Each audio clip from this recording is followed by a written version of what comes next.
அப்ப நம்முடைய நினைவு இருக்கு பாருங்க, அது மாறுபட்ட நினைவுகளாக ஒரு மேலதிகமான எண்ணங்களாக அது வந்துடும். நீங்கள் எப்பொழுது நினைவுகள் நமக்கு முக்கியம், ஆரோக்கியமான நினைவுகள், எண்ணங்கள் நமக்கு அவசியம். ஆனாலும் நம்முடைய நினைவுகள் நிதர்சனத்தை ஒட்டியே இருக்கணும். நிதர்சனம்னா என்னன்னு தெரியுமா? உண்மையான நிலை, அது பேர் தான் நிதர்சனம். அப்போ உண்மையான நிலைக்கு ஒத்ததாகவே இருக்கணும் நம்மளுடைய நினைவுகள். ஒரு இமேஜினேஷன்லேயே நம்ம இருந்து கொண்டு பெரிய பரிசுத்தவான்கள் மாதிரியும் வானத்துக்கு போன மாதிரியும் கற்பனையான பிம்பங்களை ஏற்படுத்தினால் நாளா வட்டத்தில் இந்த நினைவுகள் என்ன செய்யும்னா, நினைவுகள் சில தோற்றங்களை உண்டு பண்ணும். நினைவுகளை குறித்து நம்ம ரொம்ப கவனமாக இருக்கணும், எச்சரிக்கையா இருக்கணும். தேவையற்ற நினைவுகள், தேவையற்ற காரியங்களை நீங்களாகவே உருவாக்கி கொள்ள முயன்றால் கொஞ்ச நாட்கள்ல அந்த நினைவுகள் சில தோற்றங்களை நமக்குள்ளே உண்டாகும். வேத வசனம் சொல்லுகிறது, அவர்களுடைய நினைவுகளின் தோற்றம் நித்தமும் பொல்லாததே என்று கர்த்தர் சொல்லுகிறார். அப்ப நினைவுகளுக்கு ஒரு இமேஜ் இருக்குது.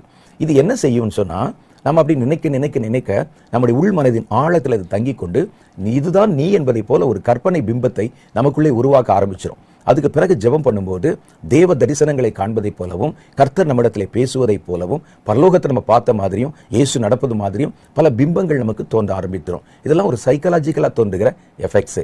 அதுக்கு உண்மையான தீர்க்க தரிசனத்துக்கும் என்ன வித்தியாசம் பார்த்தீங்கன்னா, மன கற்பனையிலே தோன்றின பிம்பங்களும் மன கற்பனையிலே தோன்றி நீங்கள் சொன்ன காரியங்களும் வெளி உலகத்தில் நடக்காது.